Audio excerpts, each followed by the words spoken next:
Pak, bisa disampaikan Pak untuk kegiatan petani untuk milenial di Pangandaran ini seperti apa Pak dari Kementerian? Silakan Pak. Terima kasih. Petani milenial di Kabupaten Pangandaran ini luar biasa menurut saya, semangatnya luar biasa. Di saat yang sama Pangandaran ini daerah wisata, sehingga potensi Komunitas Pertanian untuk mensupport wisata ini luar biasa. Nah, hari ini Kementerian Pertanian lakukan pelatihan ya kepada para petani milenial terkait dengan literasi keuangan, bagaimana kita mengelola modal, mengelola uang, dan sehingga bisa menghasilkan duit yang banyak ya. Dan bagaimana juga caranya mengakses kredit usaha rakyat. Ini terima kasih kepada BJB yang sudah mensupport para petani Pangandaran untuk membangun agribisnis. Nah, pelatihan di sini ya tujuannya adalah untuk meningkatkan kapasitas, untuk meningkatkan pengalaman dan akses para petani terhadap KUR. Nah, tentu itu belum selesai. KUR itu baru awal dari proses agribisnis. Selanjutnya tentu KUR itu ditujukan untuk menyediakan sarana prasarana pertanian. Nah, setelah itu kemudian masuk di on-farm. Nah, setelah dari on-farm kemudian nanti kalau untuk sayur-sayuran, buah-buah seperti ini masuk di cleaning, grading, ya packaging, dan masuk ke marketing. Ternyata info dari Pak Tahmo yang ketua P4S di sini, mobil khusus untuk komoditas anggur dan cabai ini, ya, kuotanya masih kurang. Artinya permintaan jauh lebih besar dibandingkan dengan suplainya Pak Tahmo dan teman-teman di Ciganjeng di Kecamatan Padaherang ini. Artinya harganya pasti bagus. Nah, oleh karena itu saya mengajak kepada para petani milenial semuanya yang ada di Pangandaran termasuk di tempat-tempat lain juga, ayo bangun agribisnis kita dengan cara-cara yang profesional. Ada KUR ya, ada pendampingan dari Kementerian Pertanian untuk meningkatkan kapasitas, ada pendampingan juga untuk selalu dampingi mulai dari akses KUR sampai dengan marketing menjual produk-produknya sehingga menghasilkan duit. Baik Pak, terkait tadi menyinggung soal wisata itu gimana maksudnya, apa jadi agrowisata itu gimana? Betul, di Pangandaran ini kan daerah wisata. Wisatawan setiap hari, setiap bulan, setiap tahun ini luar biasa di Pangandaran. Lah, wisatawan kan pasti perlu pangan, pasti dia juga perlu refreshing.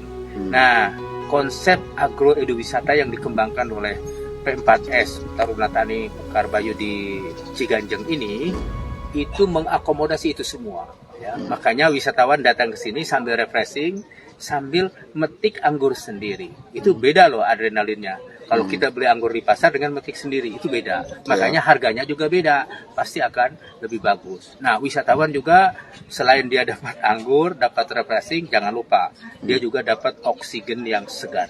Siap, mantap. Itu yang tidak bisa didapatkan dari tempat lain. Oksigen segar itu pasti dia akan mencuci paru-paru kita sehingga kita pasti akan lebih sehat. Siapa Pak, menanggapi pertanian di Pangandaran Pak secara umum itu gimana Pak? Ya. Dari Kementerian sendiri. Pertanian di Pangandaran menurut saya potensinya ini luar biasa. Kenapa? Ada potensi pasar yang sangat di depan mata. Nah, itu yang harus dimanfaatkan oleh seluruh masyarakat Pangandaran termasuk para petani milenial.